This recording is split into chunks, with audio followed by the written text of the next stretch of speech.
Ребята, всем здорово! Сегодня, как видите, у нас еще один автомобильный магнитофончик.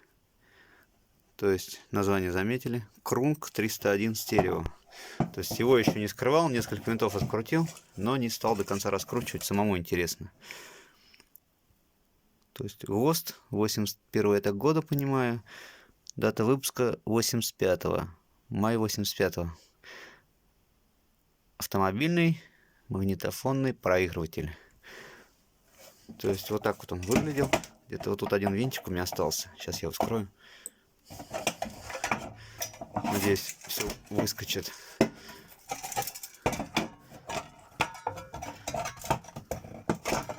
Не хочет сниматься. Так, потребовалась вторая рука, как видите. Вот крышку чуть разбил и все снял. То есть визуально пока вижу мотор, катушечка медная, платка.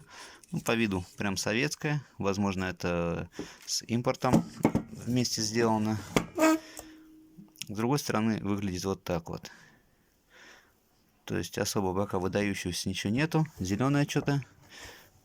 Зеленая КМ-ка, да? Но по виду прям толстая. Это походу серебро. Ладно, сейчас вскроем, раскидаю полностью и посмотрим, что у него на плате. Так, ребят, закончилось с разбором данного девайса. Как видите, железо, немножко алюминчика, медяшки. Все это пойдет бонусом. Также моторчик снял, клейки.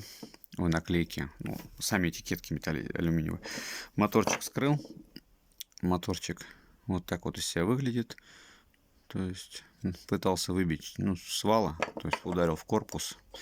И получается вот поломалась вся эта микруха. Ну, не микруха, сама платка. То есть, как видите, ничего ценного здесь нету. То есть пойдет на разбор вот медяшка только. Также пару переменных резисторов SP3 снял. То есть латунь, алюминий и немножко посеребренки. Все железки, пластик. И самое интересное теперь платка. Платка выглядит вот так. Радиатор алюминиевый я сразу снял. Здесь у нас целый ряд транзисторов 816. Ну, по счету кэмочек я вам уже сказал. Есть большое сомнение. То есть они очень толстые на вид. Значит, это серебро. Ну, скусится. В любом случае, это все в копилку. Также, видите, полубачата с точками. Полубочоночные транзисторы. А то меня многие поправляют. Ну, кто знает, тот поймет, о чем я говорю. То есть они с содержанием позолоты. И вот такая кучка транзисторов с золотыми юбочками и выводами. Как видите, это КТ-300 3102. Может быть, не все вижу. В общем, еще вот такая микросхемка присутствует. Маркировка отбликивает.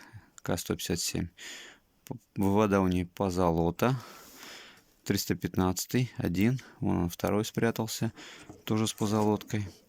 И впервые мне попадается вот такой. Я так понимаю, это диод КД 213Б. То есть информацию я на нем найду, выведу на экран. Скорее всего, с керамикой. То есть сейчас все это дело спаиваем, скусываем и посмотрим на результат. Ну вот, друзья, в общем, все срезано, спаяно, как видите. Один стеклянный диодик, металлический диодик, то есть вот этот большой круглый диодик, микросхемка с видимой позолотой. Ну, КМочки серебряные действительно оказались, потому что очень толстые, их видно сразу на глаз. Несколько флажочков.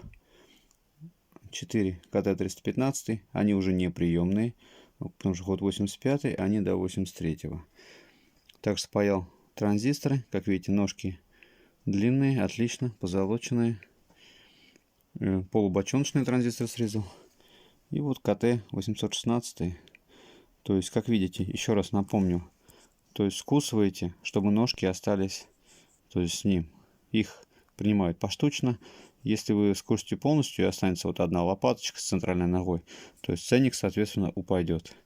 Цены, ребята, у всех разные, так что по ценам сказать вам сейчас ничего не могу. Ну, прикидывайте по своим регионам.